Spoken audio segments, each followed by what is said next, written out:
Now, joining us live in studio is Centre Alliance Senator Rex Patrick. Rex, thank you for your time. You're welcome. Now, coronavirus has been absolutely dominating everything at the moment. You've been calling for Parliament to actually reschedule its sitting calendar. Has that been well responded? Oh, look, I need to put some context around this, and this is relevant to all of the discussion that is taking place. Right now in Australia, we've got about 100 people that are infected with coronavirus. If we look at the statistics of both Italy and South Korea, it only took both of those countries to go from 100 to more than 7,000 across 2.5 weeks. We're at that situation right now in terms of those numbers, and that's why you see the government rolling out things like pop-up clinics. That's why they're putting $2.5 billion into coronavirus. I think they are looking at the same projections, the same data that I am making projections, although I think they need to bring the public into their confidence and actually spell out what their predictions are. And it's in that context, I think, that we need to look at perhaps rescheduling the Parliament. We may find ourselves in a situation where we hit the peak of the coronavirus at periods where currently Parliament is scheduled to sit, and we can see right across the country now there are cancellations of mass meetings.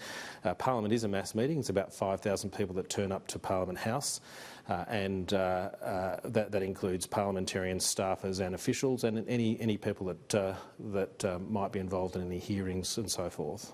Now, one of the issues that the government is having at the moment is making sure people don't panic, because we see that causes volatility in the markets, it causes people to run out and hoard toilet paper. Is rescheduling Parliament and putting off the budget, that would mean as well, going to cause more panic? I'm actually suggesting you bring the budget forward, because there are lots of changes in our financial circumstances caused by the bushfires, now by coronavirus, talk of a stimulus package. I'm suggesting it actually comes forward. But I think what the government does need to do is they need to be open with the Australian public about what their projections are. Last week I asked questions of the Chief of the Defence Force, asking what preparations were taking place in respect of the military, if they might end up being involved, as we've seen in other countries. He confirmed that they are making plans, and he also confirmed that they are planning for the worst, which is what you'd expect for the Defence Force.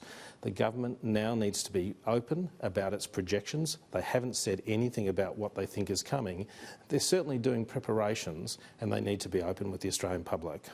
And you're also quite concerned about oil supplies in particular. The government has signed this deal with the US, which they say will help guarantee oil supplies, but do you think they're doing enough? Oh, look, we have a situation here in Australia where we have somewhere between 25 and 30 days of fuel reserves. We are supposed to have 90. They're signing an agreement with the US to try and deal with a situation where the Persian Gulf has been closed, but they're actually abrogating their responsibilities in law. They've reached an agreement, an international agreement.